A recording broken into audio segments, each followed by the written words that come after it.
Assalamualaikum warahmatullahi wabarakatuh. Alhamdulillah, alhamdulillah, nahmaduhu wa nasta'inuhu wa na'udzu billahi min shururi anfusina wa sayyi'ati a'malina. May yahdihillahu fala mudilla lahu wa may yudlil fala hadiya lahu. Asyhadu an la ilaha illallah wa asyhadu anna Muhammadan rasulullah.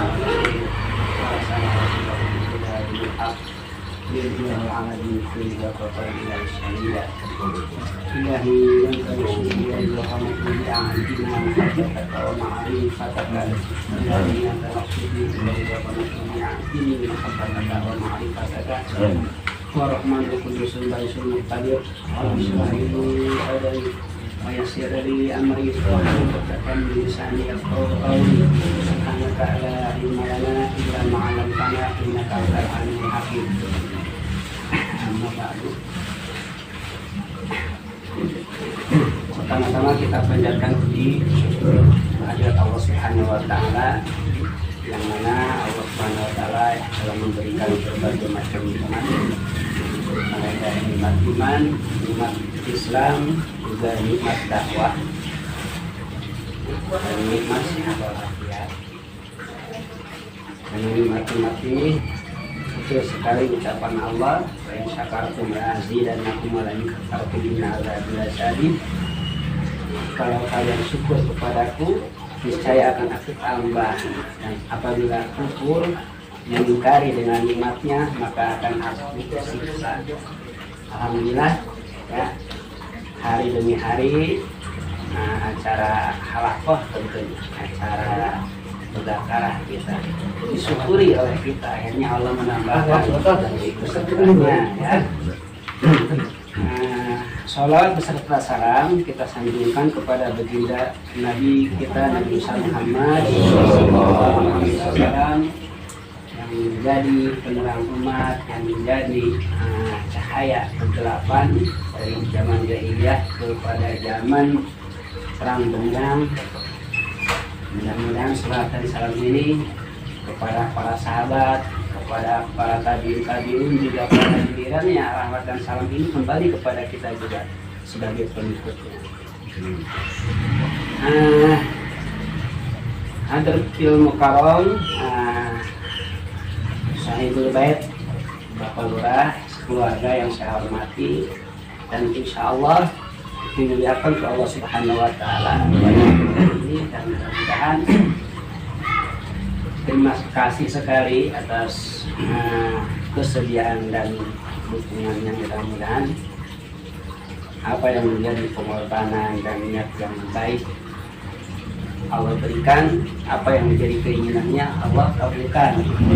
Mudah-mudahan kita berdoa semuanya, ketika kita mendoakan seseorang, dan di antara orang yang mendoa ada di setiap diri kita, di antara salah satunya kita, dan kita mengaminkan, maka doa itu bagi orang yang amin juga pada hakikatnya sebenarnya. Kita doakan mudah-mudahan Bapak yang punya rencana untuk berangkat haji dipanjangkan umurnya, disehatkan, kemudian banyak murah rezekinya, juga tetap dalam keadaan iman dan takwa serta hidup barokah. Juga insya Allah kita juga yang selalu ingin bahu membahu untuk saling menolong, untuk saling muzakarah. Jadi konteks kita muzakarah, kemudian muhadarah, dan juga halakoh. Jadi banyak juga ya, silaturahmi, muzakarah, halakoh, intinya dirambung menjadi satu. Yang penting biar yang kita lahirkan, yang kita lakukan itu merupakan suatu perintah dari Allah Subhanahu wa taala. Bapak-bapak yang saya hormati, juga tak lupa kepada pemuda, insya Allah tetap semangatnya. Tentunya kita setelah kumpul di tempat yang mulia ini ya, kita sepakat kepada diri kita bahwa diri kita di tubuh ini ada segumpal darah, dan darah ini sebagai apa? Komando. Baginda Rasulullah SAW telah menjelaskan, ala inna fil jasad mudghah, sungguhnya di dalam badan kita ada segumpal darah. Dan solaha jasadul qulub, apabila darah ini baik, maka seluruh tubuh itu akan ikut baik. Dan apabila sebaliknya darah ini jelek, rusak, maka sekujur tubuh akan ikut rusak juga. Kemudian baginda Rasul menjelaskan terkait darah tersebut, ala wahyal qalb. Ingat bahwa darah itu adalah hati. Artinya hati adalah komando yang akan mampu menggerakkan sekujur anggota tubuh kita. Kalau kata hati ngaji, insya Allah kita akan berangkat ngaji. Makanya sepakat dulu ya, kita sepakat dulu ke hati kita, ajak ngobrol, curhat ya. Ajak ngobrol matanya, hei mata, gitu. Antum yuk kita ngaji. Tugas antum apa saat ngaji? Oh melihat, gitu ya. Jangan apa saat ngaji, jangan tidur. Kemudian diajak ngobrol curhat, biar terukur kita, hubungan kita erat. Nah ajak lagi ngomong, telinga. Antum tahu kita mau ngaji nih, sepakat gak? Nah saat di sana setelah kita kumpul, ingat antum apa? Oh saya mendengar tentunya. Nah oke, sepakat ya. Ajak ngobrol lagi mulut. Nah kita ngaji, ingat. Jadi innamal a'malu binniyah, sesungguhnya setiap yang kita lakukan itu tidak akan lepas dari niat. Gitu. Kalau niatnya untuk Allah dan Rasul, pasti kita akan lahir apa yang kita inginkan terkabul. Nah, yuk mulut, kita belajar ngaji, kita kumpul, kita muzakarah. Apa tugas nanti di sana? Tugas saya kalau ada sesuatu yang mesti saya tanyakan, akan saya tanyakan.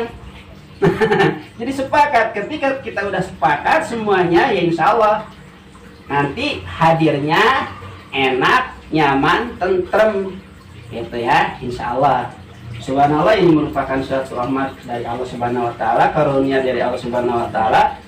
Kita buktikan syukur kita, akhirnya Allah berikan penambahan gitu insya Allahnya.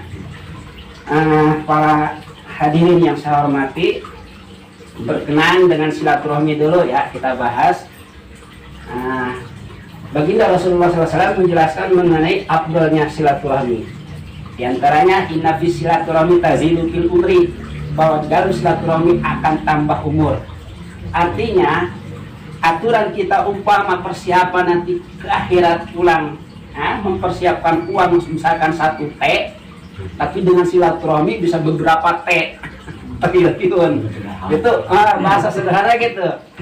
Jadi dengan silaturahmi tambah umur, banyak kesempatan, banyak peluang untuk apa, meraih kebaikan gitu.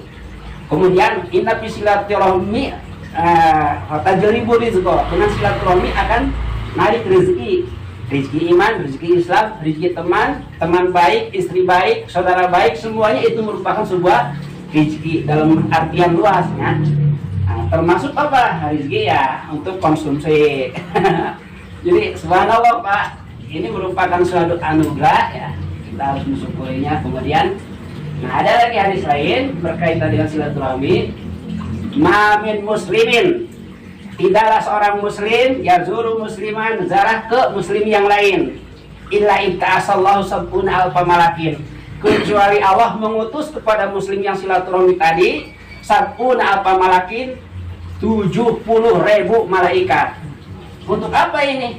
Allah utus 70.000 malaikat kepada muslim yang silaturahmi, liyastaghfirunahu, untuk memintakan ampun malaikat kepada muslim yang silaturahmi. Wa fi aisyati minal lail hatta yusbiha, apabila silaturahminya di malam hari, malaikat memintakan ampun sampai subuh. Kalau silaturahminya siang hari, maka malaikat memintakan ampun sampai maghrib. Subhanallah, ini hadis sahih. Itu diantaranya keutamaan yang namanya silaturahmi. Berkenaan dengan sedekah pun sama, apalagi misalkan berkenaan dengan untuk ngaji. Ya gitu. Di dalam ngaji penjelasan mengenai dari sisi misalkan berbagai macam hadis menjelaskan berkaitan dengan ngaji ya. Di antaranya mani jitama kaumun, tidaklah kumpul satu kaum fi buyutin min buyutillah, di satu bangunan yang bangunan itu dijadikan sarana untuk ridha Allah. Yatluna kitab Allah, dibacakan ayat-ayat Allah, ayat ada Rasulullah, kemudian nanti dimuzakarahkan, saling bertanya, saling menjawab. Nah, illa nazarat alaihimus sakinah, kecuali kalau itu yang dilakukannya akan turun ketenangan. Wa ghasyiyat alaihim rahmah, dan rahmat akan mengelilingi kita sehingga ngajinya pun enak, nyaman, tentrem. Dan ini hadis sahih.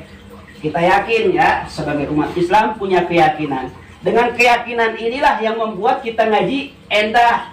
Dengan keyakinan inilah ngaji yang begitu berjam-jam bisa seakan-akan baru tadi kok udah sekian jam. Itu diantara beberapa hadis yang Rasulullah jelaskan. Di samping itu juga dalam Tanbihul Qaul, baginda Rasul menjelaskan terkait mengenai ngaji. Ya Ibnu Mas'ud, hai Ibnu Mas'ud, julusuka sesungguhnya dudukmu saatan sajam di majlisil ilmi, di majlis tempat ilmu.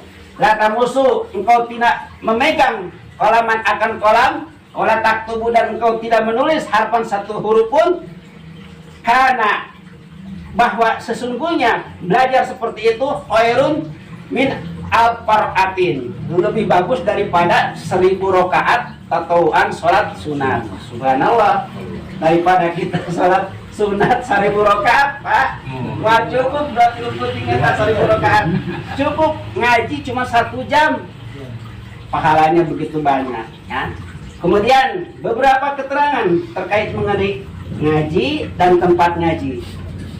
Dalam hadis Rasul, ya, apabila seorang muslim menggelar tikar, maka selama tikar itu dipakai ngaji, maka malaikat memintakan ampun terus menerus. Dan tidak ada seorang muslim menyalakan lampu kecuali di situ malaikat terus memintakan ampun. Dan tidaklah satu makanan yang dimakan oleh seorang muslim kecuali tiap-tiap kunyahan menjadikan sebuah apa? Ucapan istighfar buat orang yang memberikan sedekah tadi. Jadi kalau misalkan dikunyahnya 1 kali, astagfirullahaladzim. Kalau beberapa kali, gimana kalau satu misalkan suapan 3, 10, 20 sampai 30 kunyahan, atau jadi 30 istighfar. Subhanallah. Ya, ini selesai Pak, nyakut saja. 1 kunyahan jadi istighfar. Bagaimana misalkan kalau 1 suap ada 20 kunyahan, tinggal dikalikan aja. Bagaimana misalkan kalau sampai 4-5 lontong. Nah, hadis yang lain berkenaan dengan sedekah. Apabila seorang muslim sedekah kepada muslim yang lain hingga kenyang, maka dijauhkan dari api neraka hingga 500 tahun. Arti 500 tahun di situ artinya ke surga. Jadi gini ceritanya. Kalau misalkan Rasulullah menjelaskan orang tersebut dijauhkan dari neraka 500 tahun, di sana tempat cuma 2. Berarti ketika tidak di neraka di mana? Di surga. Paham nggak maksudnya? Itu bukan ngawang-ngawang di mana-mana, di surga enggak, di neraka enggak. Bukan, artinya ketika kita sedekah dengan ikhlas gitu ya, memberikan kepada seorang muslim sampai kenyang. Ini enggak bicara mengenai dipakai sholat apa enggak, itu urusan dia ya. Iya, mah kita sedekah kepada orang muslim gitu sampai kenyang, itu 500 tahun jarak antara kita dengan neraka. Subhanallah. Nanti di sana ada ini insya Allah hadisnya para bapak. Jadi setelah kita kumpul sepakat hadis demi hadis banyak, dan nanti masuk ke sesi pertanyaan Pak biasanya gitu Pak. Oke, kita kembali mengenai pembahasan terkait masalah halaqah ya. Halaqah kita ulang-ulang lagi supaya jangan asing di mata masyarakat. Jadi sejarah tidak akan pudar. Walaupun mungkin tidak ada coretannya, tapi faktanya ada. Apalagi coretannya ada, faktanya ada, sejarah itu akan selalu kembali. Baginda Rasul menjelaskan, Allah dulu mengatakan ya di dalam Al-Quran, wal asri, demi masa. Allah sumpah kepada makhluk. Boleh kalau Allah sumpah kepada makhluk. Gimana kalau makhluk kita sumpah kepada makhluk? Itu tidak boleh. Ya. Contoh apa? Nggak boleh. Demi cinta, demi kamu. Sebenarnya sumpah tidak boleh. Kita seorang makhluk, mestinya kalau sumpah kepada Allah, billahi wallahi tallahi, gitu. Artinya billahi demi Allah, hanya semata-mata untuk Allah, gitu Allah. Allahi wallahi, gitu. Jadi kalau kita cinta kepada apa? Kalau kita sumpahnya harus kepada Allah. Nah, kalau Allah boleh cinta sumpah kepada makhluk. Contoh, wal asri, demi masa. Waduha demi waktu duha, walaili demi malam gitu, wan nahari kemudian wal qamari banyak demi yang kau utarakan. Berkenaan dengan yang namanya halakoh, kajian kita yang sekarang sedang digalakkan lah bahasanya ya.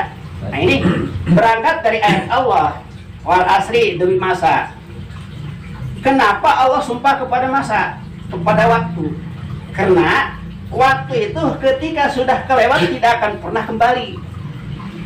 Itu. Jadi sekali sudah kelewat najis tidak akan pernah kembali. Walaupun kita habis ngerokok misalkan 1 batang 1 menit. Menit yang itu nggak bakal kembali. Makanya perkara sejauh-jauhnya perkara adalah waktu yang sudah kelewat. Itu. Karena tidak akan pernah kembali lagi. Sampai kemana? Sampai ke surga, sampai ke sana, ke akhirat nggak ketemu lagi itu. Waktu yang sudah kelewat mah. Jadi yang kita rasakan nanti di sana di surga bukan waktu yang sudah lewat, tapi waktu yang di sana. Gitu ya. Sepakat tuh yang ngomong ya?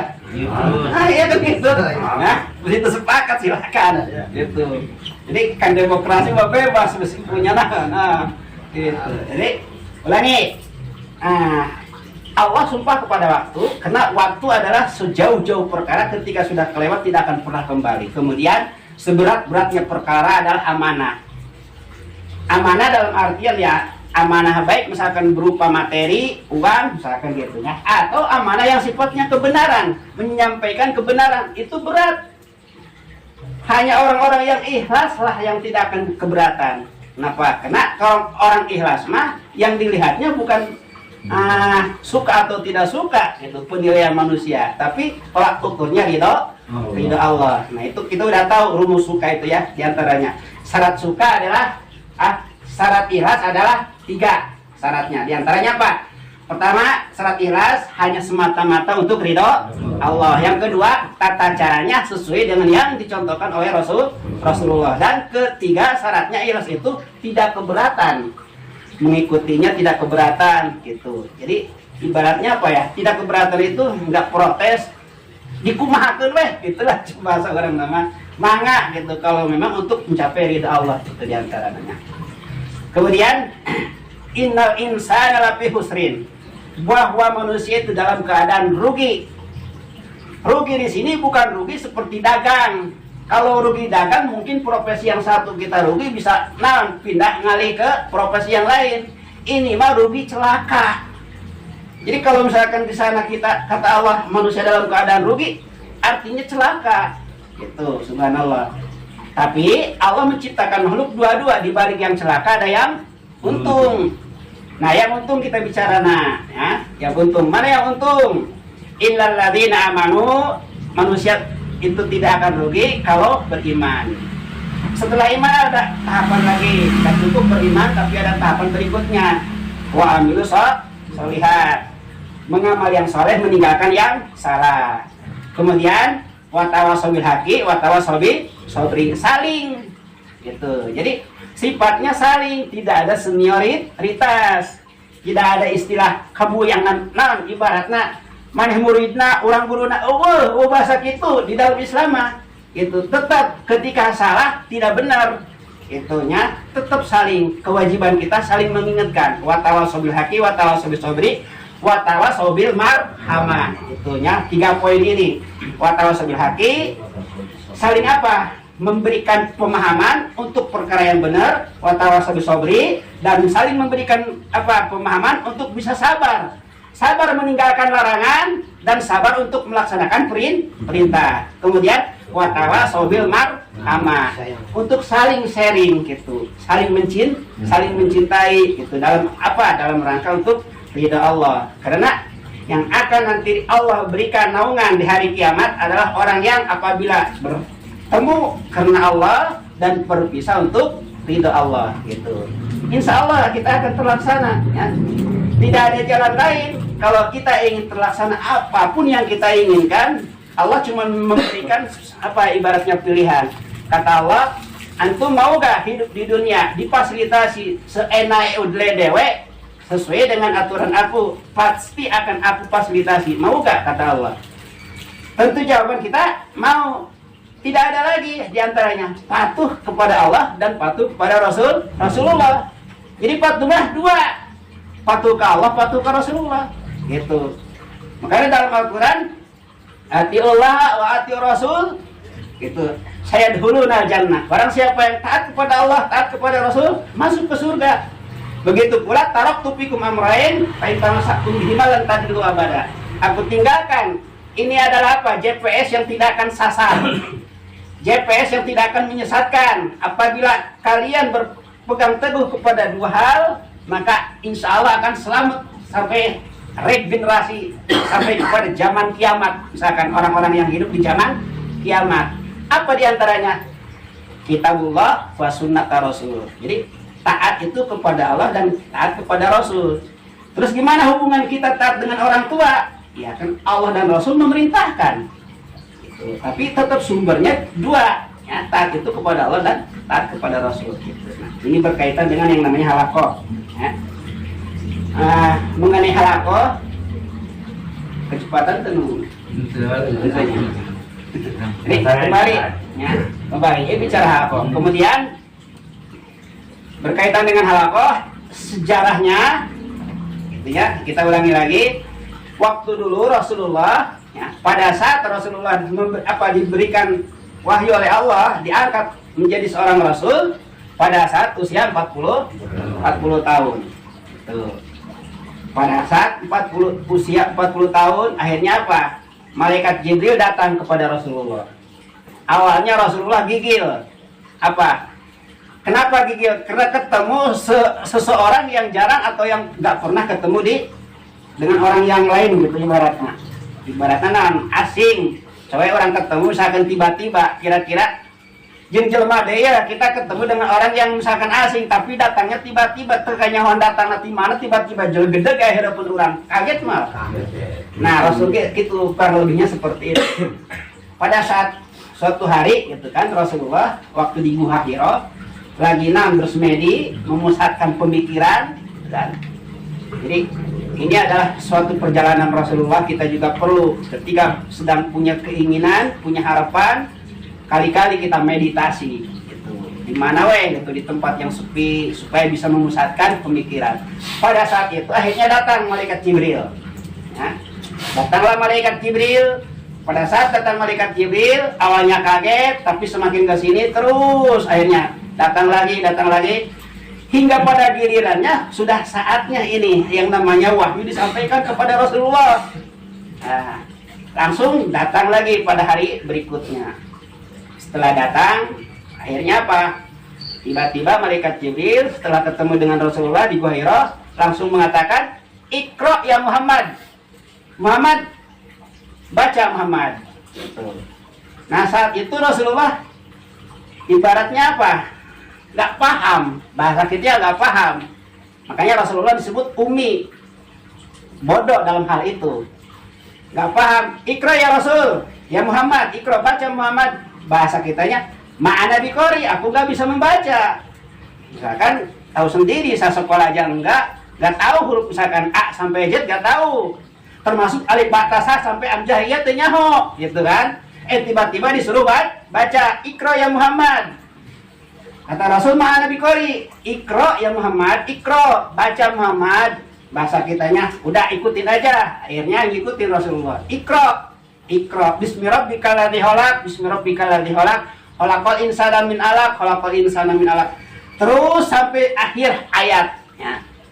Nah, ucapan yang seperti itu diikuti oleh Rasulullah melalui malaikat Jibril. Itu cara apa? Cara guruna lah bahasa kitanya. Cara menyampaikan wahyunya malaikat Jibril dengan Rasulullah seperti kita dekat gitu. Kayak akan kita bikin dekat, kelihatan malaikat Jibril. Bahkan di dalam sebuah hadis mah seperti apa? Nah, lutut dengan lutut malaikat Jibril itu dekat gitu, nempel. Jadi guruna benar-benar kayak kita gitu. Bukan apa? Bukan hayalan belaka. Gitu. Yang disampaikannya wahyu, bahasanya pakai bahasa Arab dan baginda Rasulnya berbahasa Arab kan gitunya. Akhirnya apa? Disampaikanlah udah setelah itu diterima oleh Rasulullah wahyu tersebut. Nah, tidak lama lagi akhirnya apa? Pulang Rasulullah kemana? Ke rumahnya. Gitu kan? Pulang ke rumahnya akhirnya disampaikan ayat tersebut ke Siti Khadijah. Nah, ini Kita ambil hikmah daripada ayat ini. Kenapa ayat tersebut tidak boleh diendapkan? Ketika kita misalkan menemukan suatu ayat, menemukan suatu keterangan, tidak boleh ditimbun. Karena dari Rasulnya seperti itu. Gitu. Makanya hadis Rasul, balighu ani walau ayat, berikan pemahaman orang lain yang mereka belum tahu, kita sudah tahu. Apapun bentuknya, walaupun tidak pakai bahasa Arab, misalkan suatu penjelasan terkait komponen akal baraha, potensi manusia sabaraha, ku bahasa Cibuntu disampaikan. Makanya di situ kita perlunya ngontak, ngajak teman gitunya. Untuk apa? Untuk ajang kita silaturahmi, untuk ajang kita menyampaikan ayat-ayat Allah. Maunya Allah seperti itu. Jadi ibaratnya kita mau ke surga yang sendirian doang. Gitu. Harus saling gitu. Harus saling. Jadi disampaikanlah oleh Rasulullah waktu itu ke orang yang terdekat. Ke siapa? Ke Siti Khadijah. Terus sampai ke sininya ya, sampai ke sininya disampaikan. Nah, setelah Rasulullah menyampaikan pertama ke Siti Khadijah, kemudian Rasulullah juga menyampaikan ke Abu Bakar Siddiq, kemudian Rasulullah juga menyampaikan kepada Ali bin Abi Thalib, kemudian sampaikan juga Zaid bin Harisah. Keempat orang inilah cikal bakal Islam itu nyampe ya dari Rasulullah itu ke empat orang. Di antaranya tadi ulangi Abu Bakar Siddiq, terus Ali bin Abi Thalib, terus Siti Khadijah dan Zaid bin Harisah. Disampaikan dengan metode kumpul, itu yang disebut halaqah. Gitu. Dari sini, jadi secara langsung ketika datang wahyu langsung disampaikan. Termasuk Abu Bakar Siddiq juga ngontak. Waktu itu berarti kan mereka mah ngontak ke orang-orang kafir. Nah kita mah ngontaknya ke orang muslim lagi. Gak apa-apa. Kayak dagang uya kalabuan tenang-tenang. Karena barangkali banyak hal yang belum paham gitu kan. Insya Allah ya. Jadi yang dikontak oleh malaikat oleh Siti Khadijah atau ke kaum perempuan gitu. Ngontak ta. Bikin kumpulan lagi Siti Khadijah pun. Yang kumpulan itu tidak berbenturan dengan kumpul bersama Rasulullah. 4 orang, termasuk siapa lagi misalkan Zaid bin Harisah kan sebagai budak namanya, anak buah Siti Khadijah. Nah, Zaid bin Harisah pun sama, ngontak lagi ke kalangan anak muda gitu, ke pekerja Siti Khadijah. Termasuk Sayyidina Ali. Kumpulan mereka juga sama-sama bikin kontakan. Yang disampaikannya apa yang disampaikan oleh Rasulullah. Tuh. Jadi misalkan contoh gini, kalau Rasulullah misalkan yang 4 ini misalkan malam Senin kumpulnya, giliran mereka mah bikin lagi waktunya misalkan malam Minggu gitu. Nah itu harus seperti itu kita cara mempraktekannya Pak. Kira-kira bisa apa enggak? Pasti bisa. Jadi gini ceritanya, kalau ada suatu perintah oleh Allah, kemudian kita memperjuangkannya, kemudian kita mengupayakannya, pasti Allah akan memberikan kesempatan untuk terlaksananya perintah tersebut. Jadi Allah adil begitu, adilna Allah mah. Tidak pernah Allah memerintahkan sesuatu perkara ketika kita perjuangkan tidak ada kesempatan untuk terlaksananya, tidak ada. Jadi ketika Allah memerintahkan suatu perkara, ketika perkara tersebut kita perjuangkan pasti akan terlaksana. Itu tentunya. Seperti gitu. Nah, akhirnya Pak disampaikanlah. Nah, sampai pada akhirnya Islam itu ibaratnya bahasa orang mah. Numarambah. Islam itu benar-benar sampai dari Rasulullah terus kepada sahabat. Pakai metode halaqah. 4 kali 4, 16 kali 4 terus kayak gitu. Sehingga untuk kuduti Rasulullah istilah lu mencara bahasa itu mah istilah wali. Wali itu utusan. Badal dari Rasulullah siapa? Sahabat itu untuk menyampaikan Islam. Nah, praktek yang seperti ini yang dilakukan oleh Rasulullah itu udah diadopsi, ya, udah diadopsi oleh orang-orang non Muslim, nyatanya dipraktekkan dalam biro usaha. Makanya ada yang namanya multi level marketing, ada CNI, UBS, DBS, mereka berhasil, ya, oleh karena meneliti ya, perjalanan Rasulullah yang dibimbing oleh wahyu. Jadi segala sesuatu pun kalau dibimbing oleh wahyu tidak akan terpleset, akan berhasil. Makanya kita lihat aja sekarang bagaimana perjalanan yang tadinya sederhana bangetnya. Sekarang Pak RT kita ngobrol yuk, ngobrol peserta pertama 3 orang karena kan insya Allah bapaknya mohon doa anda insya Allah akan membesar ya. Nah pertanyaan yang nyampaikan ya siapa? Ya siapa lagi kalau bukan kita. Masa urip daya tentu benar. Awak hijri kumaha. Arti yang menyampaikannya kita. Kuntum khair ummatin ukhrijat linnas, kata Allah. Kalian itu adalah sebaik-baik manusia yang diturunkan ke muka bumi untuk orang Cibuntu. Ta'muruna bil ma'ruf, mengajak kepada kebaikan, wa yanhauna 'anil munkar, mencegah kemungkaran. Jadi kita bukan penonton tapi pemain. Jadi kita membentuk kepribadian kita ya dalam konteks halaqah itu pakai metode yang namanya tasqif, pembinaan diri kita dibinanya oleh apa? Oleh pemahaman. Makanya biar hati kita pintar, tahu dalil, tahu aturan Allah, karena hati ini komando guru ya. Di samping komando juga guru sekujur tubuh kita. Kalau hati kita tahu dalil aturan-aturan Allah, sejumlah larangan Allah, pasti akan apa? Menggerakkan ke sekujur tubuh ini sesuai dengan pemahamannya. Gitu. Makanya kita lagi mempelajari ini, pemahaman kita dari mulai dangkal, mendalam sampai cemerlang. Gitu. Jangan sampai kita ibaratnya apa? Bisa katipu ku setan iblis. Subhanallah, iblis mah canggih banget. Umurnya seumur dunia, orang baru berapa tahun, mereka mempelajari. Makanya kalau kita tidak memakai metode watawasau bil haqi watawasau bis sabri, iblis kecil banget tarik menggelincirkan sekelas urip mah. Cetek kalau terus ya diberi oleh Inggris kayak. Tapi makanya yang kedua, kita merasa tidak punya daya kalau tanpa adanya anugerah dari Allah gitu. Kurang gabungkan dengan cara seperti dia gitu. Nah itu berkenaan dengan yang namanya apa? Halaqah ya. Kemudian beberapa poin yang perlu juga disampaikan katanya dalam hal ini, diantaranya komitmen kita kepada diri kita ya.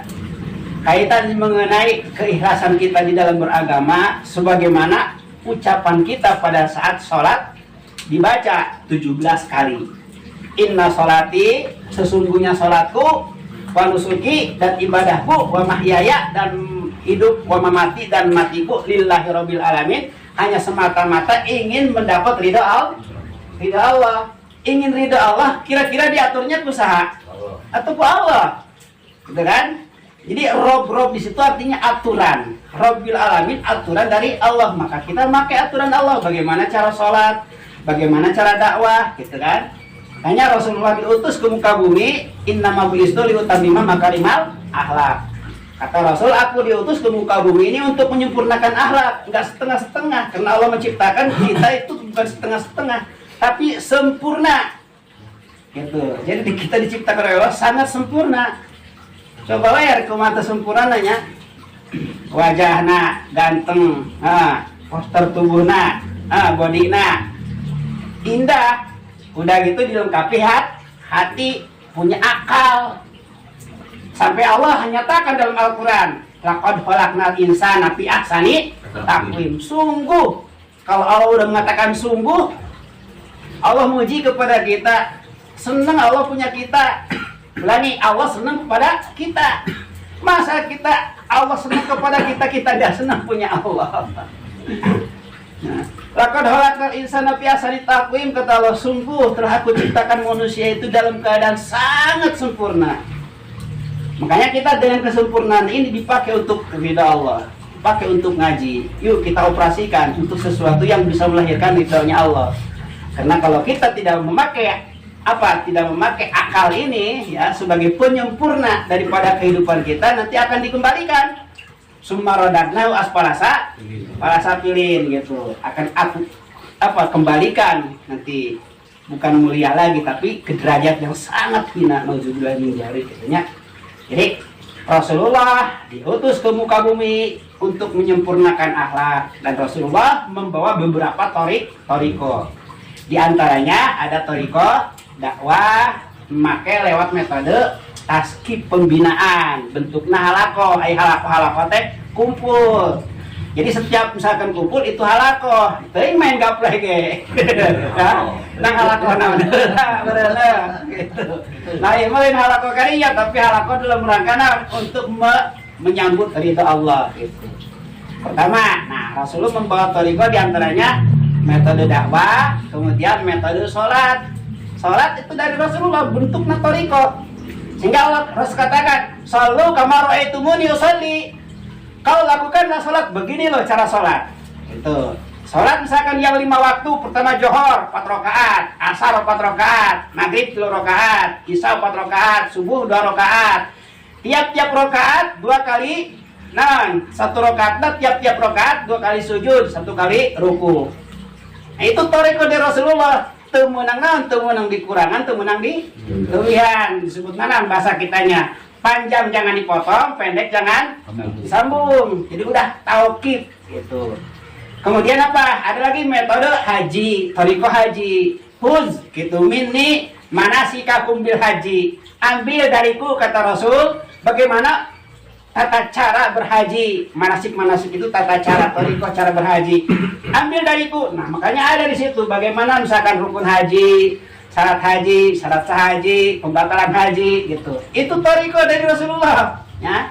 Kemudian apalagi termasuk thariqah sholat, misalkan sholat yang namanya apa? Sholat Idul Fitri, sholat Idul Adha, termasuk apa? Thariqah sholat sholat maid. Gitu. Jadi beberapa thariqah yang dibawa oleh Rasulullah satu sama lain adalah merupakan sebuah kewajiban bagi kita. Gitu. Jadi kieu ceritana. Sunnah Rasul itu yang disebut sunnah, pertama ucapan Rasul, diamnya Rasul, hingga pekerjaannya Rasul. Ulangi, ucapan Rasul, kerjanya Rasul, hingga diamnya Rasulullah.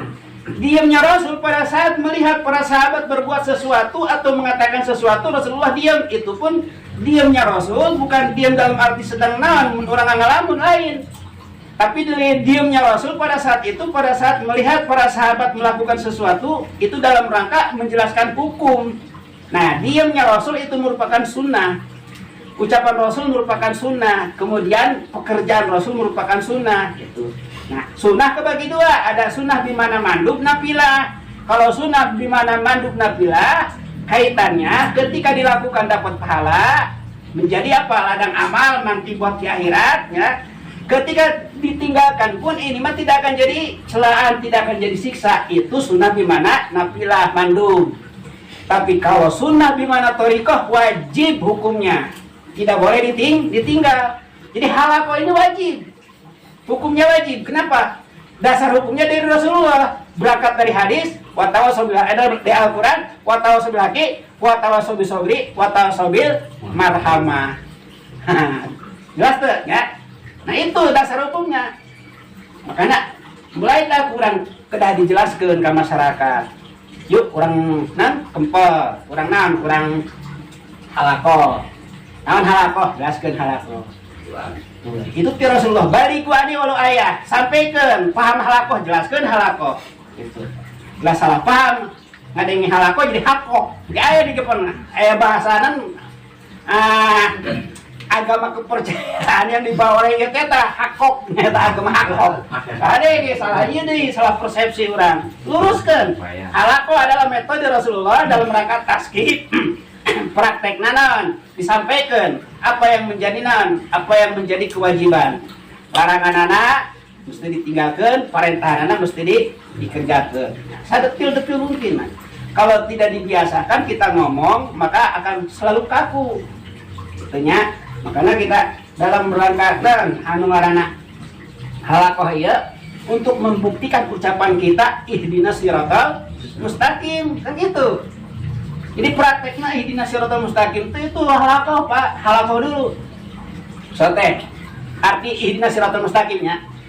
Ihdinas siratal mustaqim, ya Allah tunjukkanlah kami kepada jalan yang lurus. Dari sisi bahasa aja udah kami. Entah kia ya Allah tunjukkan saya kena jalan lurus. Entah, tapi bahasanya ihdinas siratal mustaqim, ya Allah tunjukkan kami jalan yang lurus. Berarti di situ selain kita ada siapa? ada kita orang. Nah, makanya kita harus bikin himpunan gitu, teman, ajak kontakan supaya sholat berjamaahnya pas ngomongnya ihdinas siratal mustaqim. Makanya kenapa sholat harus berjamaah? Karena untuk ngisi ayat ihdinas siratal mustaqim. Ya Allah, tunjukkanlah kami kepada jalan yang lurus. Jalan yang mana? Kata Allah. Lanjutkan ayatnya. Siratal ladzina an'amta 'alaihim.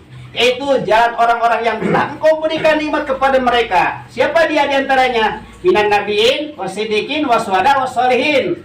Itulah orang-orang yang ghairil maghdubi 'alaihim waladdallin. Orang-orang yang tidak sasar dan orang-orang yang tidak Allah benci. Dan mereka bagaimana nasibnya di dunia? Secara duniawinya pahit. Sampai para nabi, pahit tuh perjalanan, pahit. Gitu. Nah, kalau kita berusaha ke Rasulullah harus sabar. Pahit itu bukan Allah untuk menyiksa, tapi untuk marem. Bahasa di Cibutu yang ngaran marem tuh. Kamu makan uyah marem. Bahasa lebih enak lagi nang. Kita ngepas banget gitu di hakan itu supaya telak jelas. Nah, kenapa Allah berikan yang namanya cobaan? Ya? Tiap-tiap orang sesuai dengan keimanannya, cobaannya makin tinggi, imannya makin tinggi. Gitu. Sebagaimana pohon misalkan makin tinggi menjulang, makin banyak atau besar ditimpa atau diterpa badai. Gitu. Orang iman juga seperti itu. Nah, itu resiko konsekuensi orang yang beriman. Para nabi pahit-pahit hidupnya, tapi kepahitan itu tujuannya apa? Untuk pada saat sakaratul maut tidak sakit. Ulangi, pahitnya hidup di dunia, ada orang duit kita dihutang nggak dibayar, pahit gak? Kita misalkan tidak salah, tidak apa, misalkan difitnah, dihianati, dibenci, pahit gak? Pahit.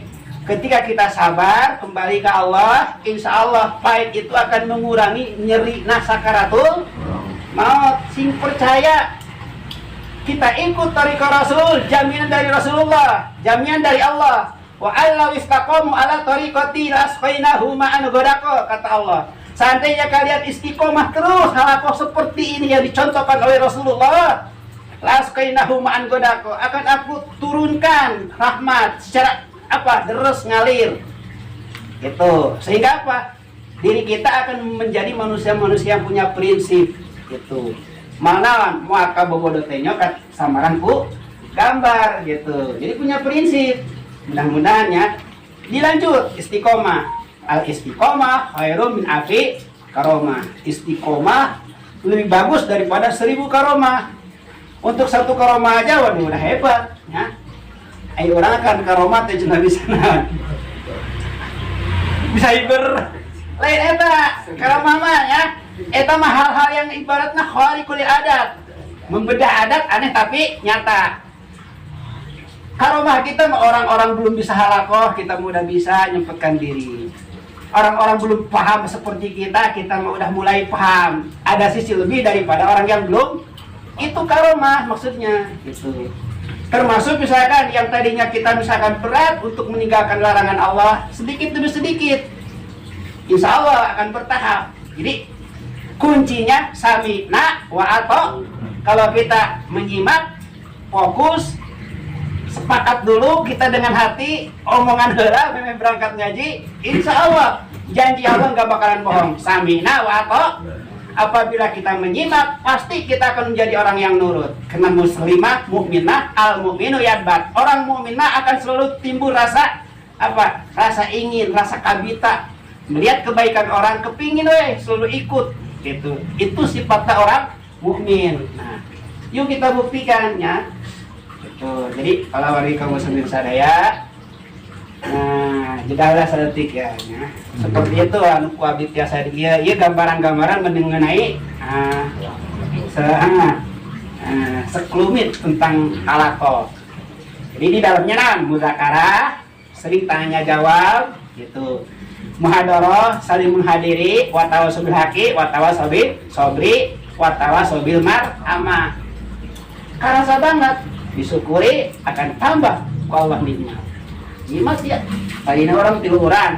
Nama dia Pak. Terus Pak, lanjutkan ya. Insya Allah ku Allah diberi deh ke. Jadi puntennya Bapak, jadi terkait mengenai halakoma pembahasannya cuma 3 poin. Di antaranya nan akidah, syariah, dakwah. Orang berbicara terkait mengenai fikih gitu. Tapi upami bade naros masalah fikih mangga biasa, tapi setelah kurang kenaon atas ditutup. Hari ini pokoknya orang fokusnya lah di masalah halakoma terkait mengenai anu ngaranna akidah. Hubungan kita dengan Allah sejauh mana, yakin apa enggak dengan Allah itu harus dibongkar dulu. Karena benar dan tidaknya perilaku dan ucapan manusia tergantung hubungan akidahnya kita dengan Allah.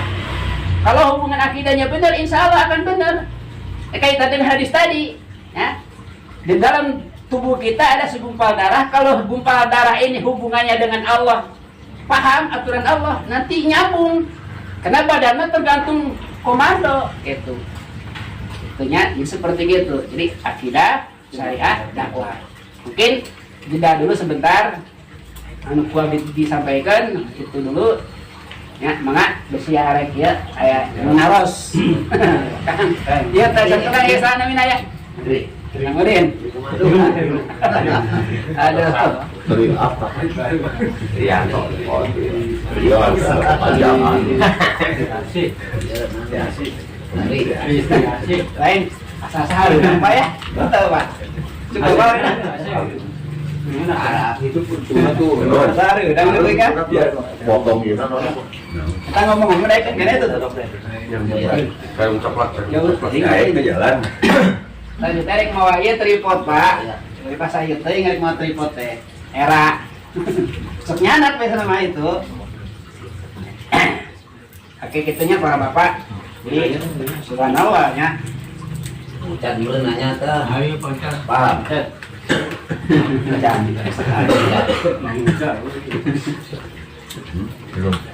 Maaf kan, ini potensi dan manusia. Oh iya, potensi jadi gini. Manusia itu punya potensi. Kalau kita tidak tahu gini, kalau kita tidak tahu terkait potensi kita, nanti khawatir kita, padahal kita punya potensi, tidak jauh beda nantinya ujung-ujungnya seperti apa? Seperti kambing. Ini kalau dicontohkan misalkan hewannya, jadi gini ceritanya, ada kambing, ada kambing.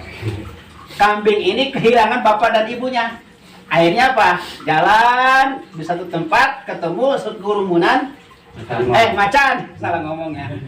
Macan, Pak, maaf Pak. Kalau salah nggak bener Pak.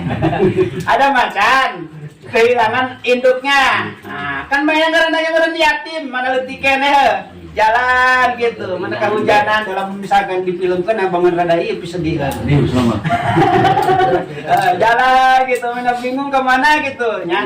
Akhirnya ketemu sekerumunan kambing. Nah, mangarana ge karena lagi main ngahiji jeung kambing apa orangna baik, sifatna kambing mah. Bodoh ge baik gitunya.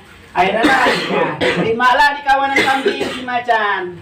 Begitu diterima di kawanan kambing, bahkan biasalah bicara bahasa orang mah gitunya, disumbuhan lah gitu. Intina naon di daharku kambing, ieu macan ikut makan gitu, jukut. Karena saat muda mah macan mah kudu makan daging atuh. Nah, kan beda warna unsur jukut jeung daging mah pertama kudu berburu heula, gede tanaga, kadang-kadang gelut, berasiko kan gitu. Ari mah hanya sebatas rumput. Akhirna main cicing na jeung kawanan kambing. Ku aya jeung kawanan kambing mah teu bisa naon-naon. Tapi ketika gedena ieu ya nya si macan teh. Nah, pan sok diceritakeun ku indukna berarti. Kunaon ku si kambing, nah kana si macan. Nyaho teu maneh, urang mah kambing. Nah, kambing nyaho teu musuhna macan. Sing hade maneh lamun kapangi macan sing naon? Kabur sabisa-bisa nyumput. Nah, di antara cenah nu ngaranna naon? Di antara makhluk anu paling ganas adalah macan. Nah, akhirnya naon? Nah, makin gede anu sampunduna daharna naon? Daharna ieu daging atuh rumput. Begitu main hiji waktunya, nah, keur sare katinggalan naon sakurumunan ieu kambing gitu. Pas udah geus rehe. Kapangi tah jeung macan beneran gitu. Pas kapangi geus dibere maklum musabikot ya. Pengetahuan sebelumna bahwa warna macan mah galak ieu segala enak. Kabur manehna. Aing cek macan anu ieu teh nya. Ih, siapa nak kabur? Siapa yang aing dulur gitu. Nah, gitu kan? Siapa yang dulur aing dulur, ulah kabur. Cek main aing macan lain macan, aing mah kambing. Macan sia kambing, macan kambing apa kada korbut omongan akhirnya naon ditarik tah si macan teh. Ya, anu kekeh ngaku kambing ditarik dibawa ka cai. Pas dibawa ka cai pun aya kelangkang. Kaget mana, yuk aing lain kambing. Makana cara cek macan teh makana sia lain kambing. Sia kudu hebat, kudu jago, kudu pinter. Lompat. Nah, kudu bisa naon barang dahaga nu serba enak gitu. Akhirnya nah diajarkeun tah. Nah, kesimpulan anak ieu artinya kembali ke kita. Kita pun kalau misalkan kita tidak tahu potensi diri kita, ya pasti dikitukeun hayu, dikieukeun hayu untuk boga prinsip, gitu maksudnya. Nah, berkaitan dengan potensi manusia nya. Jadi gini ceritanya. Hewan, manusia, gitu nya. Jadi aya hewan, aya manusia. Di antara hewan, di antara manusia kan aya anu warna hajatul dunya, gitu banyak. Nah, hajatul dunya kebutuhan badan. Sote, diantara makan, minum, kemudian pakaian, kemudian nanti kesehatan, pendidikan dan keamanan. Ulangi ya, makan, minum, pakaian, kesehatan, pendidikan dan keamanan. Ternyata. Lamun anu ngaranna makan dan minum, ieu nu ngaranna naon? Kasupna kebutuhan internal, kebutuhan ti jero tina badan urang. Teu meunang eueuh kudu aya karena badan kita ketika makan suatu makanan ya akhirnya transfer oleh kujur tubuh, kemudian ada yang jadi air mani, ada yang jadi vitamin gitu kan. Seiring berjalannya waktu gerak terus kena akhirnya dosis vitamin eueuh. Opoe nang saeueunan akhirnya butuh deui suplayan makanan. Kitu jeung kitu tah. Jadi ketika kita tidak mendapatkan makan dan minum ya otomatis kita akan mengalami kematian. Nah, kemudian ada pun yang namanya misalkan apa? Yang namanya pakaian, gitunya. Kemudian pendidikan dan keamanan, ieu mah kebutuhan dari luar termasukna gitu.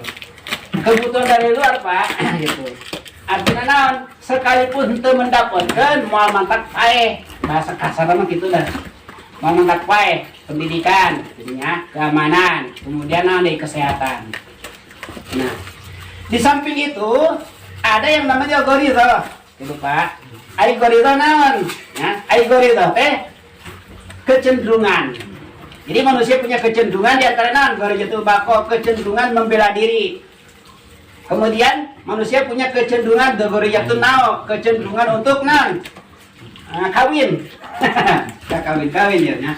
Jadi manusia punya gorijatul nao, kecenderungan untuk menyalurkan hasrat. Kemudian manusia punya gorijatul tadayun, kecenderungan untuk menyembah. Jadi manusia itu punya, siapapun manusianya, selama manusia punya akal, punya kecenderungan untuk menyembah. Itu tergantung nanti akidahnya yang disembahnya apa. Tapi kecenderungan untuk menyembah itu ada. Nah kita apa? Studi banding, nah studi banding. Ya manusia ya. Manusia punya hajatul dunya, butuh makan, butuh minum, butuh pakaian, butuh kesehatan, butuh pendidikan dan keamanan. Nah ya tinggal di hewan. Hewan butuh makan tuh, butuh minum, berarti sarua nya. Butuh butuh deh mah sakanan, anu ngaranna pakaian. Artinya suka lah katakan, walaupun bahasa nanti butuh suka. Ketika dikasih pakaian, hewan tidak akan marah. Gitu. Asal aja tuh diberi pakaian kan mungkin iya nya, tapi ketika dikasih makanan, dikasih pakaian pun hewan itu tidak akan suka. Contoh misalkan kucing, anjing yang suka dipakai pakaian. Ada kesamaan lah ibaratnya namanya. Kasih pakaian, pendidikan, banyak sekarang makanya anjing kucing dididik gitu. Termasuk keamanan, butuh kan? Ada kesamaan tak? Makanan, minuman, pendidikan, kesehatan, pakaian, keamanan, ya, kesehatan, sarua tak kucing. Hewan lah katakan. Termasuk gorijo, bela diri, manusia punya, kucing atau hewan punya. Lanjut gorijo itu ingin kawin, sarua hewan ge, sarua. Termasuk anwar gorijo itu dayun, ingin berlindung. Kalau kita bahasanya berlindung lah intinya. kita menyembah manusia mah. Kalau misalkan hewan mah berlindung. Coba misalkan pada saat mainan misalkan dalam keadaan bahaya, kan sok minta perlindungan ke indukna, gitu. Menyandarkan dirinya akan bahaya, sangkan aman. Nah, berarti di antara potensi manusia yang dua, di antaranya hajatul udwiyah, kebutuhan badan, dan gorijah ini antara manusia dengan hewan pun sama. Cuman bedanya di mana? Kalau manusia mah akan dihisab, itu untuk memenuhi kebutuhan badannya, makan, minum, orang mereka dihisab. Beda jeung hewan, gitu. Terus misalkan untuk memenuhi gorijah lagi, gitunya, manusia mah akan dihisab, gitu. Kawin, nah misalkan kawin, asal kawin wungkul mah, nah di situ fungsi akal untuk membedakan bagaimana agar kita memenuhi gorijah tadi dengan hajatul uluhiyah tadi, kebutuhan badan. Bagaimana agar kita seiring dan sejalan dalam keadaan yang benar. Benarnya benar menurut Allah, karena kita ciptaan Allah, berarti tolak ukur benar dan tidaknya melalui apa? Menurut pandangan Allah, gitu. Seperti gitunya. Jadi tadi potensi manusia, gorijatut bako dan gorijatut nao dan gorijatut tadayun, gitu. Nah ya teh, upami di gunung bener mah besok nganggo iya, nah sok nganggo papan pak, nah papan bor, jadi supaya lebih detail deh jelas.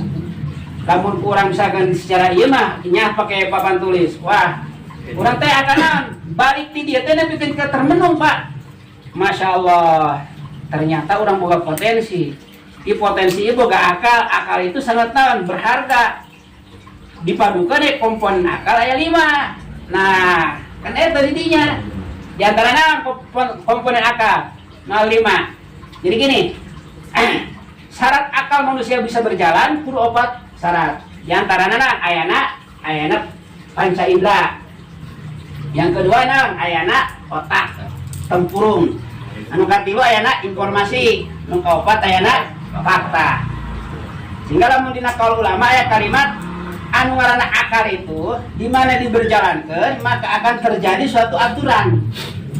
Itu Pak. Kalau hanya sebatas informasi, salat kumaha hukumna? Saha wae ge jawabannya pasti wajib. Ngaji kumaha hukumna? Pasti ngomongna wajib. Tapi kalau misalkan hanya sebatas tahu disebutnya informasi. Tapi lamun misalkan geus dipadukeun jeung akal, nah karak diolah. Makanya ada bahasa, kalau kata ulama akal itu akan berjalan, bahasana kumaha? Naqlul waqi ila dimagi biwasitatil khawas yufasirul ma'lumatil musabiqah. Artinya akal itu apa? Melihat, merespon suatu keadaan, kemudian apa? Dihubungkan dengan pendapat atau dengan informasi yang ada di otak, kemudian terjadilah kesimpulan. Kakarak etana akalna dipakai. Kamu cuman kakarak nyaho doang mah teu dihubungkeun ku urang, berarti akal urang can digunakeun gitu. Dia ngaranna cara menjalankan akal mah kitu. Naqlul waqi ila dimagi.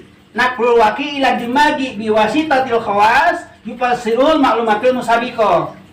Melihat, merespon suatu keadaan dengan sejumlah panca indera, kemudian apa? Dihubungkan dengan informasi yang ada di otak, akan terjadilah sebuah kesimpulan. Nah dia hukumna, nah dia misalkan apa henteu, halal apa henteu, ya tolak ukurna kalau pemahaman sudah cemerlang, tolak ukurna halal apa haram, Allah ridho apa henteu.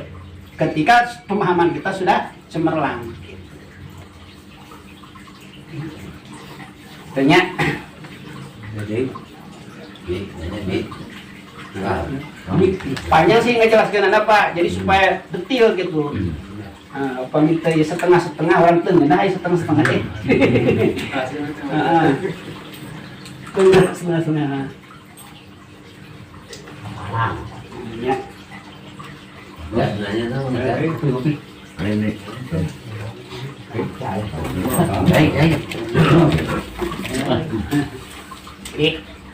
Anu kurang kudu dicatat dina pemikiran orangnya, orang tos kempel kitu kalau dipasieun beberapa nikmat, subhanallah ya.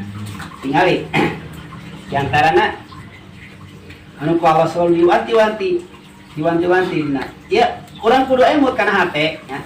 Oh, hate adalah guru, bahwa hate orang adalah komando. yang akan menggurui dan mengomandoi sepuji tubuh orang yang akan ditanya gitu. Sehingga kata Allah di mana dalam Al-Qur'an dijelaskan. Kalimat nantinya la tuhawil qalbaka anni fa in hawalta ahdulu wal ansur, kata Allah. Awas incah balilah hati sia ka aing. Jadi hati itu akan selalu ditanya ke Allah. Awas incah balilah hati sia ka aing. Giliran sia ripuh we misalkan kakarak sia kakarak ingat. Wayahna kata Allah. Pada saat naon? Pada saat urang keur iktanim homsan qabla homsin. Pada saat kaya sedang sebelum miskin. Pada saat sehat sebelum sakit. Pada saat muda sebelum tua. Pada saat sempit sebelum sempit. Pada saat hidup sebelum mati, gitu kan? Sehingga ta'aruf fir rohoya arif tapi sidah, kata Allah. Ingat ya, di waktu kersenggang, di waktu kercager, ingat we ngaji terus, ngaji ulah eureun, ngaji istiqomah. Ya arif kapi sidang keke si aing geus teu bisa mah aing ngamaklum dicatet, ku aing sia sok ngaji dicatet jeung teu bisa ngaji ge ku aing dicatet karena osok. Urang canangkeun nasib urang hayang teu salamet. Tentukeun ayeuna akan seperti apa ke depan, misalkan 2-3 tahun yang akan datang nasib urang akan seperti apa. Nan ayeuna menentukeunana gitu. Ayeuna menentukeunana. Kudu segera gitunya orang. Buru-buru sampaikan kayak terbiasa. Teu kudu make dalil ke hati bahasa Cibuntu gitunya. Sampai besi aya anak mudana arek khusus ngaos bisa ke secara intensif mangga gitu. Cuman kan hari mah kok bahasana Pak nya puntennya hari mah kan masih umum. Cantai intensif pun nama Pak RT gitu Pak.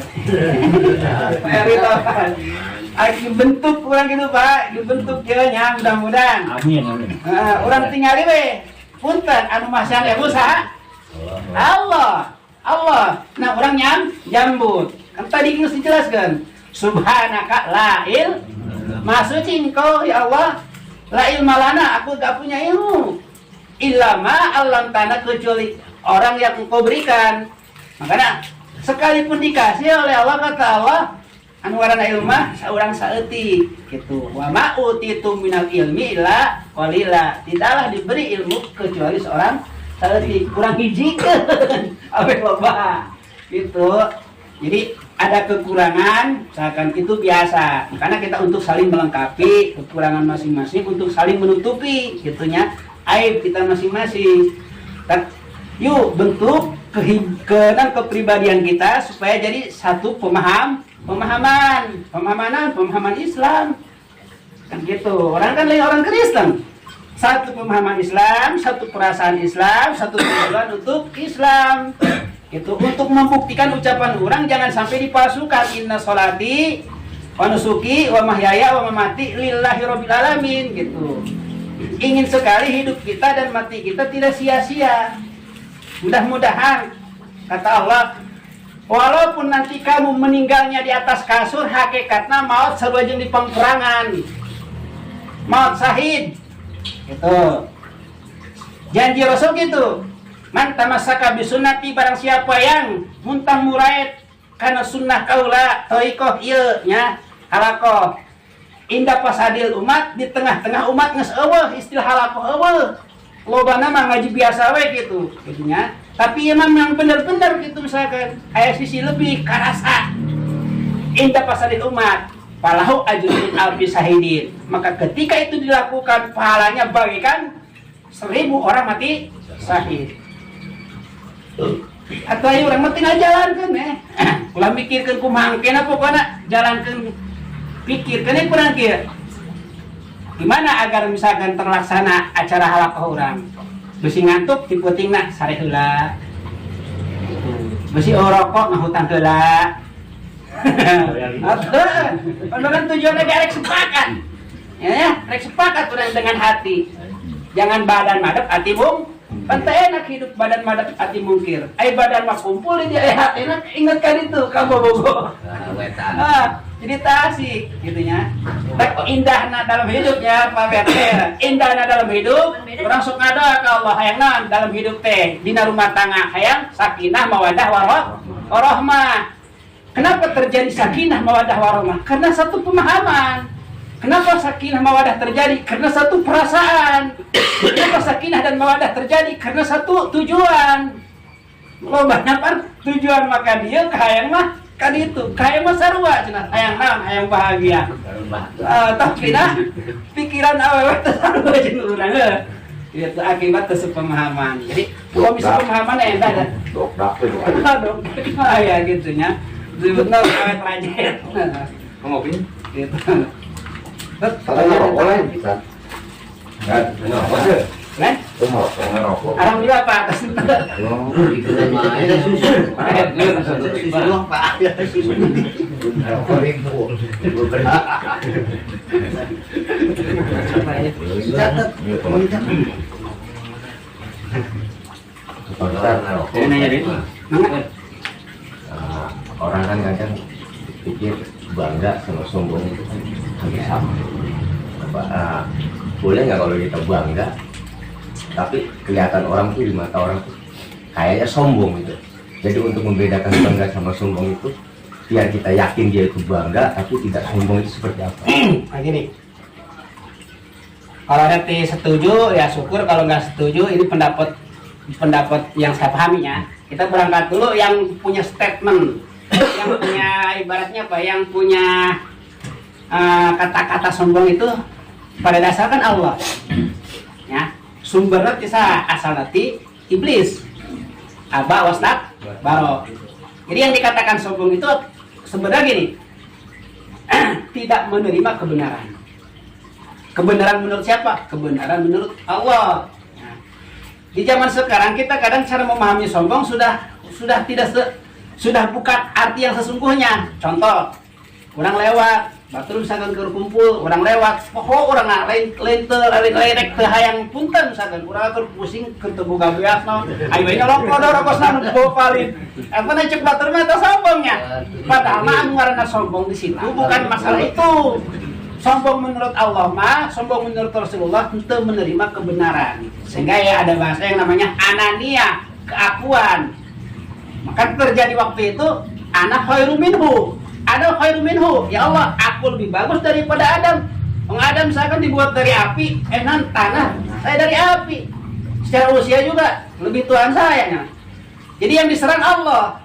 Jadi ningalina ke Adam, itu karena Adam, tapi mainan menyerangnya ke Allah. Padahal mah udah ningali Adam tuh, ningali siapa yang menyuruhnya sujud tadi. Jadi terkait mengenai apa gitu tadi masalahnya. Kita misalkan jadi gini, ada yang namanya sombong, bahasa sombong kita, ada yang namanya sombong yang memang harus ditimbulkan. Dalam konteks apa misalkan? Dulu pada saat Rasulullahnya dalam peperangan untuk membuktikan bahwa dia punya kekuatan, akhirnya apa? Lenggang kampung ibarat air rasa takut. Maka ayat ngaranna istilah sa'i di Mekah itu sejarah sa'i itu tadinya apa? Membuktikan bahwa umat Islam punya kekuatan. Nah, jadi sombong yang mana? Sombong ketika bahkan dalam hadis tangkil kau tih alatiyah sodakotun. Sombong terhadap orang yang sombong itu sedekah. Kalau memang kesombongan kita akan bisa merubah prinsip dia atau akan bisa merubah sikap dia dari jelek kepada bagus, itu silakan sombong gitu. Namun kudu terukur kurangnya. Kalau sombong orang kudu terukur deh, tetap pakai tolak ukur kembali gitu. Jadi mengenai sombong mah gitu kan. Terbeda dengan anu ngaranna misalkan benci, ya.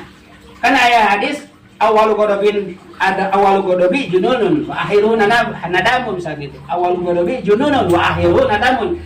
Permulaan marah adalah suatu perbuatan jelek atau perbuatan orang yang gila dan akhirnya akan akhirnya berbalik menjadi penyesalan.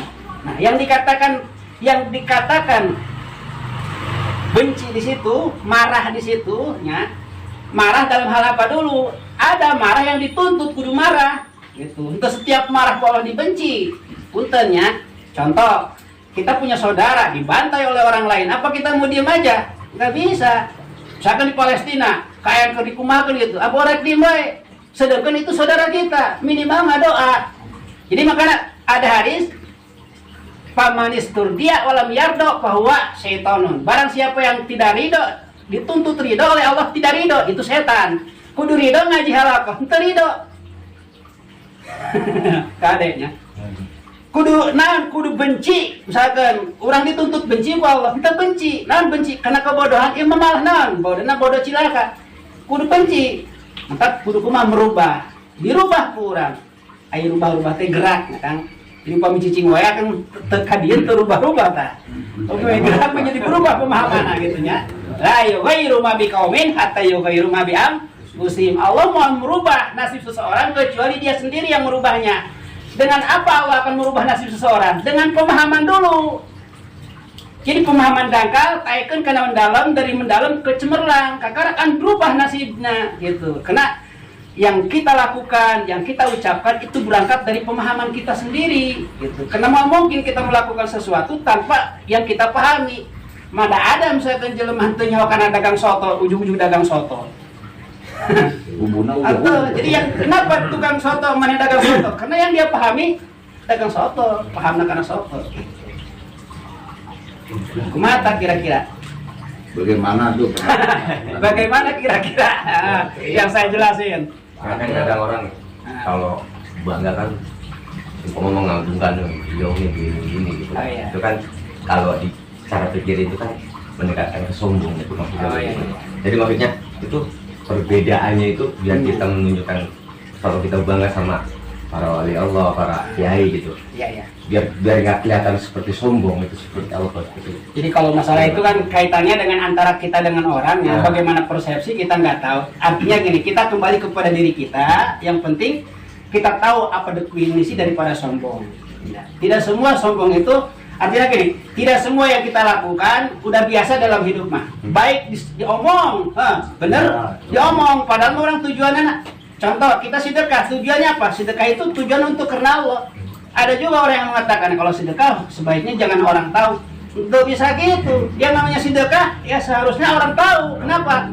Karena iman dengan Islam beda. Kalau iman akar, nggak kelihatan. Tapi kalau Islam harus terwujud untuk bukti. Jadi Islam itu buktinya apa? Kelihatan. Karena pohon, cabang, tangkai, gitu maksudnya. Terus naon buah katanya tuh? Katanya itu mah bro katanya. Karena itu kena dakwah kita itu kan ada bilisanul hal, walisanul maqal. Dalam rangka dakwah kudu dibuktikan gitu. Seperti zakat, kita mah kudu katingali ku batur. Masalah diomong kitu diomong kieu ya kan yang tahu cuma kita dengan Allah, ya kan?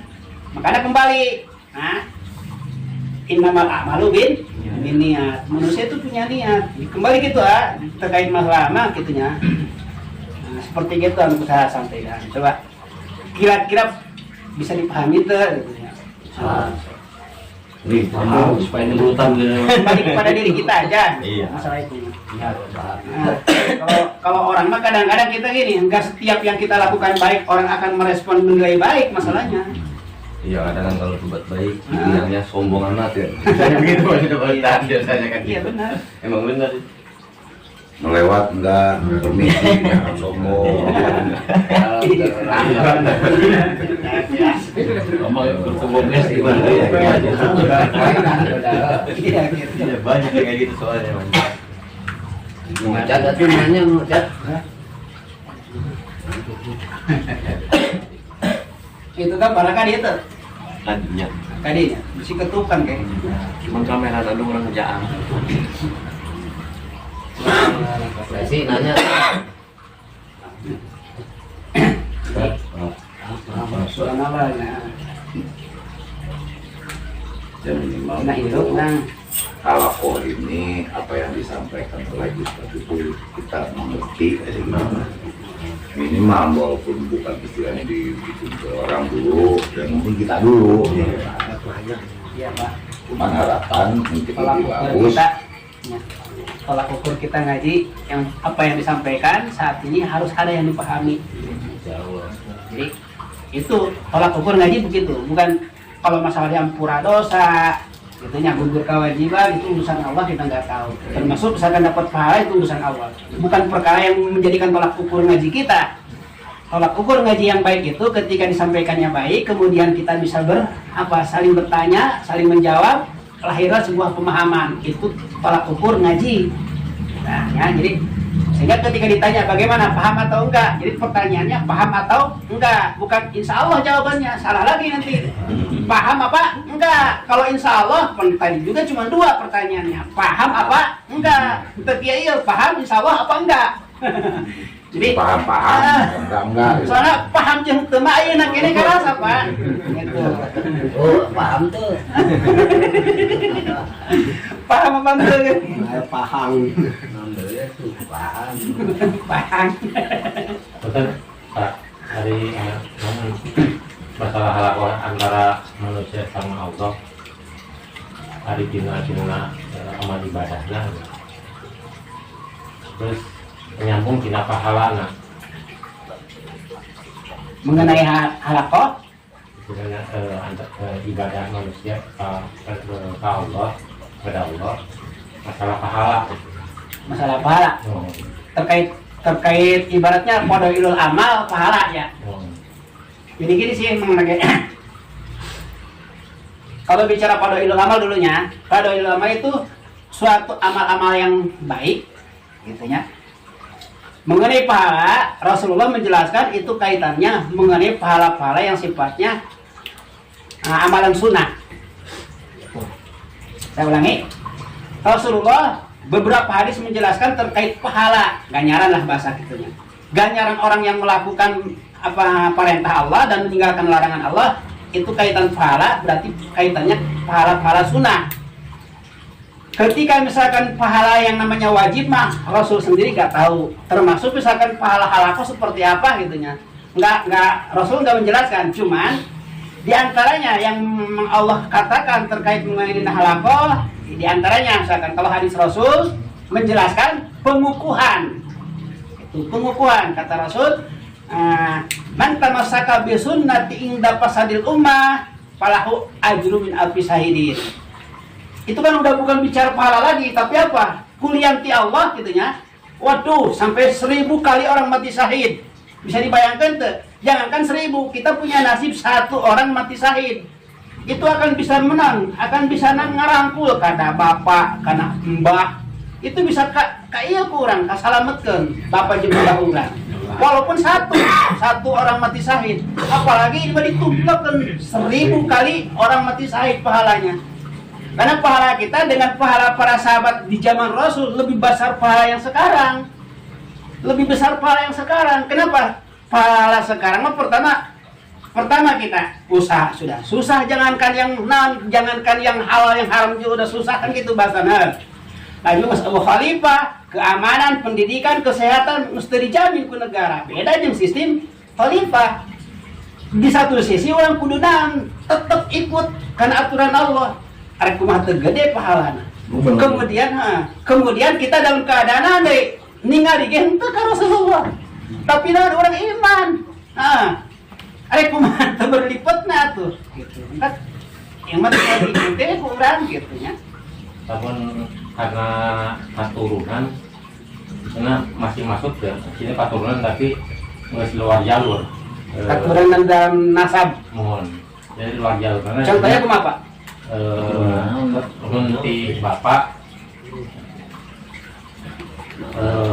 Putus jadi bapak cina gadu putra tapi putranya cina nggak jalur nada karena kemaksiatan apa cina masuk kenalan syahid adik-adiknya.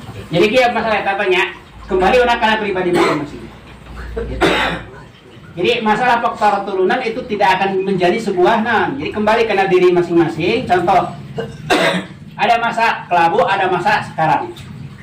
Bagaimana kurang besarnya dosanya misalkan anu ngaranna Umar, Utsman, mainan membunuh orang udah biasa. Itu masa-masa jahiliyah gitu. Ini bicara untuk individu dahalanya. Tapi ketika masuk Islam, semuanya habis. Gitu. Semuanya Allah ampuni. Makanya lamun cek Allah, sesungguhnya orang yang ketika orang ahli kitab masuk Islam, maca syahadat, iman ke Allah, iman ke Rasulullah, kan itu nanya, cuma Allah kiparatan seluruh dosana ibaratna bagaikan dia lahir dari ibunya lagi. Jadi tanya istilahnya. Ayeuna kaitan misalkan orang tua kita dengan kita, hubungannya ketika masalah amalia itu tidak ada hubungan. nggak ada hubungan. Amal kita ya amal kita, baik dan buruknya kita lakukan, termasuk amal dia gitu Pak. Makanya dalam Al-Quran ayat ngarangan wala taziru waziratu wizra ukhra. Tidak bisa kita menanggung dosa orang datang ke kita, nggak ada dalam hal ini gitunya. Walaupun satu keturunan. Faktor keturunan maksudnya gitu. Jadi kita menyelamatkan masing-masing karena kita tidak punya juru selamat, bukan kayak orang Kristen. Nah, kalau orang Kristen ada bapak yang menyelamatkan di surga gitu kan, orang hantar. Jadi coba punten ya, anu ku abdi ditangkapi maksud bapak nu mana heula ya? Anu ari dina hadis ieu mah kan tidak mata Bung Adam ing kota pakainya. Pasal ini kan putra oleh. Dari putra soleh kan cenah biasa itu ngadoakeun ka orang tua nyambung. Gitu lah. Ini nyambung walaupun cina anak cina ya oke durhaka ge kapalna nyambung terus itu tak. Cuma nanti antara anak kalau ke anak itu tanu ieu teh. Oh, kalau masalah itu gini.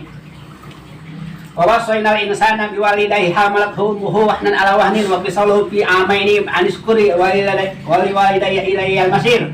Wa in jahadaka an tusyrika bima laysa laka bihi ilmun fala tutihuma, kan gitu surah Allah. Jadi gini. Ini terkait wasiat Allah. Kata Allah, aku telah mewasiatkan kepada manusia untuk berbuat baik kepada orang tua. Karena orang tua lah yang melahirkan kita, termasuk misalkan ibunya melahirkan atau hamil selama 9 bulan dengan keadaan kerepotan. Nah, hubungan kita dengan orang tua sendiri dalam hal ini, kita sikap sebagai orang Islam, gitu ya, kita tetap patuhna kepada orang tua dalam kapasitas memang perintah dari Allah. Nah, hubungan antara misalkan mainan umat Islam atau bukannya, tetap kita berhubungan secara baik terus dengan orang tua, itu ya.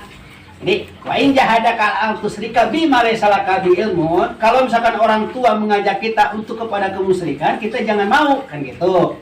Jadi intinya gini, antara kita dengan orang tua, kebaikan kita buat kita, kebaikan orang tua juga buat orang tua. Gimana kalau kita mendoakan kepada orang tua? Misalkan orang tuanya masih non-muslim itu banyak, tetap mendoakan itu seorang anak jadi pahala buat kita.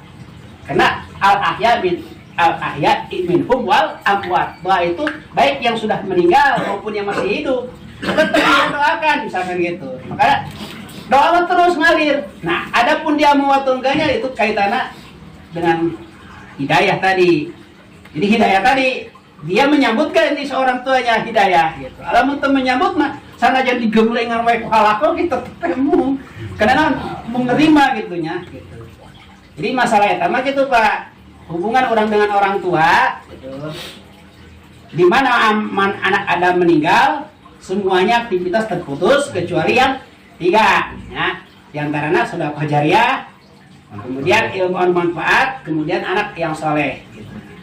Jadi tidak akan ngalir dan tidak akan putus. Anak kita misalkan bisa ngaji, bisa naon gitu. Itu jadinya pahala anu ngalir disebutnya pangsiunan pahala. Eta mah dalam halnya, dalam hal kebaikan anak terhadap orang tua. Tapi gimana perbuatan orang tua, perbuatan anak terhadap orang tua kalau orang tuanya sudah maksimal mengajarkan? Gitu mau masuk. Ulanginya, jadi salah ya. Urang maksimal kana anak. Mesti tah lakoh, mesti tah santren, mesti disakolahkeun kalah baru we umpama nepikeun kada pada akhirnya misalnya urang maot. Kebaikan manehna ngadoakeun ka urang, tepi ka urang. Kumaha misalkan manehna umpama gitu nya. Teu salatna teu naon, kan urang geus maksimal. Moal. Dak sing maksimal urang ngajarkeun kana anak supaya naon teu kabawa teu kaciwit kulit kabawa daging cokelat mah. Ai maksimal mah. Tak insyaallah Bapak saha wae di dieu jalmina hayang boga anak soleh. Anu ngaranna soleh? As-soleh mangkana i'tiqaduhu shadiqon wa amalhu ghairu masyiatin. Orang yang soleh yang i'tiqadnya benar tauhidnya ke Allah, kemudian amalnya, perbuatannya, ucapan dan pekerjaannya bukan maksiat. Hayang soleh sinhalako. Mas santren wae teu ngajamin. Demi Allah wing mah, lain ieu. Sinhalako. Halako maloba berhasil jadi ustad jadi kiai. Bae contohna metode halako diterapkan ku Wali Songo berhasil jadi pengemban dakwah pesertana. Nyen majelis taklim teh. Aya teh misalkan majelis taklim Wali Songo di mana? Eueuh. Ini nyokot metode dan adopsi bagaimana Rasulullah dulu menyongnan cara memahamkan Islam. Itu soal tesin halako. Nah, susah misalkan anak ya, kita kiuk mungkin sin halako. Daik halako teureun sampai maut. Jadi jelema. Apa belajar baru sampai maut? Nya ditunda. Utlubul ilman minal mahdi ilal. Mun terus halakona jadi. Uing mas secara pribadi nam disebut adanya. Yakin boga anak ketika anak sedaya halako yakin terhariwang. Awatir mah urang geus maot anak sedaya halako. Ayeuna diberi kasinan dibocorkeun ku uing ayeuna. Ya, rahasiana di dieu. Kunaon umat Islam teu bersatu? Oh halako. Kunaon umat Islam berbagai macam pemahaman terjadi akibat pemahaman, perasaan, tujuan akibat nah halako. Jadi digulingkan Islam ini. Nah, akhirnya palo-palo santri kena sieun beakeun. Wah. Tapi ngaji kieu, saha jadi seniorna? Eueuh. Ngaji halako mah eueuh. Eueuh senioran, sarua wae we sarua wae, tetep aya salamet teu bener. Bahkan para bapak murid salah teu dibejaan dosa. Dosa kumaha dosa? Sanksi, kudu ngabejaan. Tak buktikan watawa sobil haki, watawa sobri, watawa sobil marhamah. Saling kasih sayang kita. Insya Allah lah. Negara kita anak incu kenal dengan halako. Kumaha metodena? Geura bisa heula hadarat. Nak, cuk kumpul ya bapak hadarat. Kakarak sampatah dua patah kata, selipkeun ka manehna. Sami musakali we kumpulan. Payah ada sangkan barokah mah urang aja rek naon Pak, urang hadarotan. Bapak ya keur belajar hadarat, tolong dihargai. Kakarak geus hadarat. Kakarak selipkeun tah hadisna, kumaha warana halako. Ajuman mah naon sakeut terpancing nampa halako henya tu ka Ustaz Uli. Ditertibkeun ku uing Kang. Ditertibkeun. Tuh, ilain ongdo nya maaf. Dina ongdo sekolah tuh, ongdo teh omong doang. Arek dibuktikan ku abdi. Tanya kalau di kaum muslimin sadaya mungkin sampai jam berapa ya sembara. Itu orang tutup pula besi arek aya pertorosan berkaitan saliantina nu ngaranna akidah, dakwah jeung syariahnya. Orang tutup pula sangkan barokah ya insyaallah nya orang titip ka Allah ya Allah na anu ka kuping, kana telinga, na anu ka tingali ku mata gitu. Abdi titip Gusti kena pintu aya dua lewat mata dan telinga, lain lewat ketek, ingat. Pintu ilmu datangna lewat dua, lewat mata dan telinga. Lamun matana ningalikeun ceulina nguping insyaallah. Urang titipkeun ka Allah Gusti pernah memastikan ilmu ka abdi. Geus abdi nyimakna. Ayeuna titip naon geus kasampeukeun ka abdi titip pada saatna digunakeun ieu ilmu sing bisa Gusti. Pada saat abdi kudu ngomong bere untuk bisa berbicara kepada Allah. Makana doa doa anu ngaranna itu teh udah ditinggalkan. Rabbi shrahli sadri, ya Allah lapangkeun dada abdi gitu. Wayassirli amri Gusti permudah masalah abdi gitu kan. Wahlul 'uqdatam min lisani pecahkeun udarkeun keluh anu ngarannanan beku dina lidah abdi. Yafqahu qauli beri pemahaman ucapan abdi Gusti sangkan ketika disampaikan bisa ka kuping ka denge sampai detil sampai membekas di dalam hati.